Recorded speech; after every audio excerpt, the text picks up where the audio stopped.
Naruto हेल्स paradise के world में अब तक बहुत सारे और बहुत यूनिक कैरेक्टर्स का इंट्रोडक्शन हो चुका है। इनमें से कुछ तो समुराई, निंजा, जाइंट, मॉन्स्टर और इवन गॉड्स भी हैं। तो आखिर इन सब में से सबसे स्ट्रॉन्ग कौन है? चलिए जानते हैं आज की इस वीडियो में। उससे पहले ऐसी ही इंटरेस्टिंग एनिमे रिलेटेड वीडियोस के लिए hit the like button and subscribe the channel. तो नंबर 10 पे है टोमा। टोमा चोबे का छोटा भाई है और सिर्फ चोइबे को जेल से निकालने के लिए कुछ ही महीनों में उसने यामाडा आइसाइमोन का टाइटल हासिल कर लिया।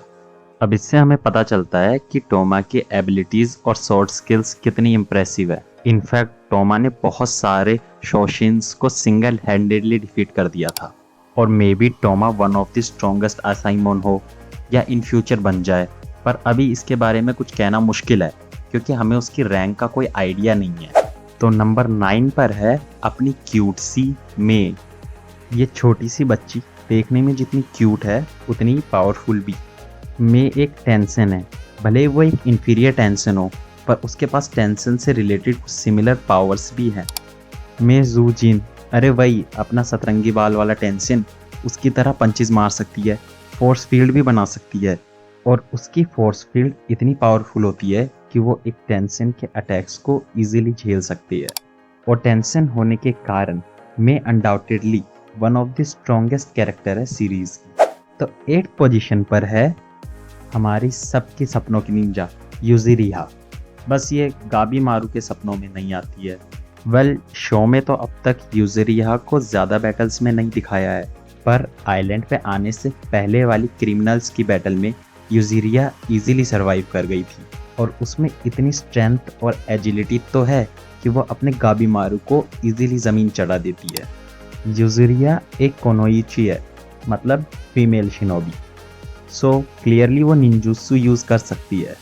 सीरीज़ में अब तक हमने उसको थोड़ा बहुत निंजुत्सु यूज़ करते भी देखा है। उसके निंजुत्सु की मदद से वो किसी भी मेडिसिन को एब्जॉर्ब करके उसका यूज़ कर सकती है, जैसा उसने होको और टेंशन के अगेंस्ट फाइट में किया था। यूजुरिया थोड़ा बहुत टाओ भी यूज़ कर सकती है। 7th पोजीशन पर है तामिया गेंतेन्सुसाई। आई होप ये नाम मैंने सही से प्रोनाउंस किया हो। Well, Tamiya is also known as blade dragon क्योंकि तामिया एक मास्टर सोर्समैन है जिसे डेथ सेंटेंस दिया गया था जब उसने एक दाइम्यो का घर डिस्ट्रॉय कर दिया था। दाइम्यो, अगर तुम नहीं जानते तो दाइम्यो एक पावरफुल वॉरियर बैंड के लीडर या फ्यूटल लॉर्ड को कहते हैं। तामिया की स्किल्स का आइडिया तुम इसी बात से लगा सकते हो कि उसे एक दाइम्यो से जॉब ऑफर मिला था, पर वो इवेंचुअली उसी का घर डिस्ट्रॉय कर देता है। तामिया ने अपने ही हाथ को इंस्टेंटली काट लिया था जैसे ही वो इन्फेक्ट हुआ था और यहाँ मेरी एक खरोच से ही जान निकल जाती है। तो 6 नंबर पर आता है रोकुरोटा।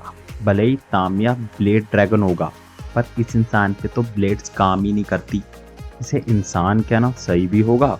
रुकोरोटा, also known as giant of Bize. Rokurota कम से कम 10 फीट टॉल है। बचपन में रुकोरोटा को बहुत भूख लगती थी। अब इतना बड़ा शरीर है, भूख तो लगेगी ही ना। और एक बार भूख के मारे वो अपने पेरेंट्स को ही खा गया। रुकोरोटा कोई स्ट्रेटजिस्ट या टैक्टिकल नहीं है, पर वो पावर हाउस है in terms of shear strength. वो किसी भी इंसान को इजीली अपने हाथों से कुचल सकता है। रुकोरोटा इतना पावरफुल था कि इवन गाबी मारू भी उसका कुछ नहीं कर पा रहा था। उसकी स्किन इतनी मजबूत थी कि गाबी मारू के किसी भी निंजुत्सु का उस पर कोई असर नहीं हो रहा था, ना ही उसे आग से कोई फर्क पड़ रहा था। रुकोरोटा की स्ट्रेंथ का आइडिया इसी बात से लग सकता है कि उसने इजीली आइजन को मार दिया, जो कि उसको असाइंड और वन ऑफ द स्ट्रॉन्गेस्ट असाइमोन था। सागेरी और गाबी मारू दोनों मिलके भी रुकोरोटा के अगेंस्ट स्ट्रगल कर रहे थे। नंबर 5 पर आती है सागेरी। सागेरी यामाडा क्लैन में सबसे लोएस्ट रैंक के असाइमोन है। तो सागेरी लिस्ट में इतनी ऊपर कैसे? क्योंकि यह रैंक सिर्फ उसके फीमेल होने के कारण है, ना कि उसकी स्वॉर्ड स्किल्स के कारण। सागेरी एक इनक्रेडिबल समुराई है, एज वो गाबी मारू के अगेंस्ट फाइट में गाबी मारू को कड़ी टक्कर दे रही थी। सागेरी रुकोरोटा के हाथ को काट पाई थी और गाबी मारू के साथ मिलके उसका सर भी।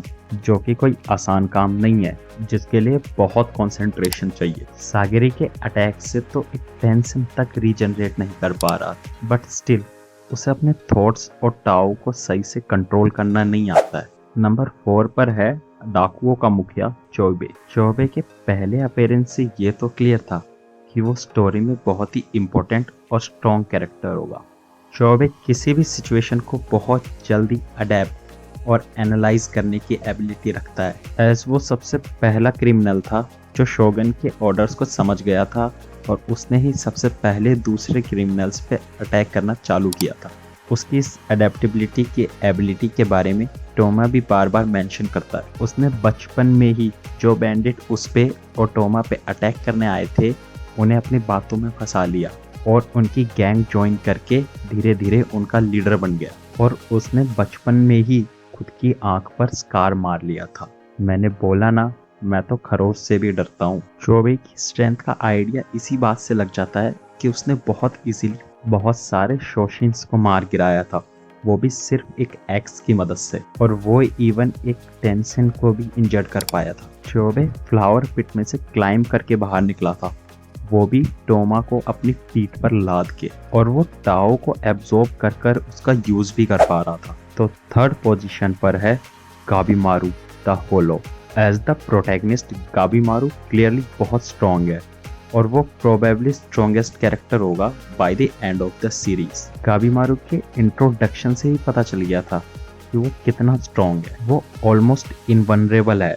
एक नॉर्मल इंसान गाबिमारू को स्वॉर्ड से नहीं मार सकता है, ना ही उसको जलाया जा सकता है, और इवन 2 बुल मिलके भी उसका कुछ नहीं बिगाड़। सो फार जितने भी क्रिमिनल्स और असाइमन हमने शो में देखे हैं, गाबिमारू रो पावर में सबसे स्ट्रॉन्ग है। गाबिमारू जू जिन के पंचेस को झेल पा रहा था, वही सेम पंचेस जिसने टेंजा की बॉडी में होल कर दिए थे, और वो पहचान नहीं पा रहा था कि सांस कहाँ से ले। और गाबिमारू इतना फास्ट है कि वो जू जिन के रीजनरेट होने से पहले उसे पंच कर पा रहा था। एज अ इवागाकुरे शिनोबी, गाबिमारू बहुत सारे निंजुत्सु यूज कर सकता है, जिसमें से मेरा सबसे फेवरेट है, और ये इतना पावरफुल था कि इसने जू जिन को एक टेंशन, एक इमोर्टल बीइंग, उसे जला दिया था।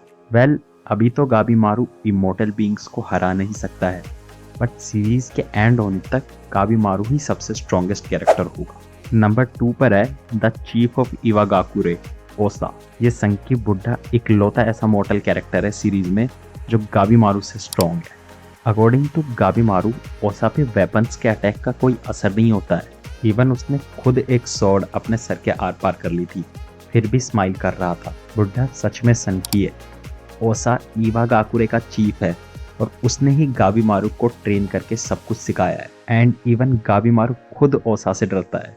क्लियरली ओसा गाबिमारू से स्ट्रॉन्ग है। तो अपना स्ट्रॉन्गेस्ट कैरेक्टर और नंबर 1 पोजीशन पर है टेंसेन। विदाउट अ डाउट सारे टेंसेन सीरीज के स्ट्रॉन्गेस्ट कैरेक्टर है। टेंसेन इमोर्टल है, वो कुछ ही सेकंड में रीजनरेट कर सकते हैं, चाहे उनके हाथ पैर कटे या सर, या चाहे उन्हें पूरा ही जला दे। टेंसेन के पास सुपर स्ट्रेंथ और किशी का ट्रांसफॉर्मेशन भी है, जिसे यूज करने के बाद वो एक ज़्यादा बड़ी और पावरफुल बॉडी क्रिएट करते हैं। एंड सूजिन की ट्रांसफॉर्मेशन से फाइट करते टाइम गाबिमारू पक्का मर जाता अगर मैं बीच में इंटरप्ट नहीं करती तो। वेल, आज के लिए इतना ही, और नेजुको को सनलाइट में आखिर कुछ क्यों नहीं हुआ जानने के लिए एंड स्क्रीन पे वीडियो आ रही होगी, उसे देखना मत भूलना। और ऐसी ही इंटरेस्टिंग एनिमे रिलेटेड वीडियोस के लिए चैनल को सब्सक्राइब करना मत भूलना।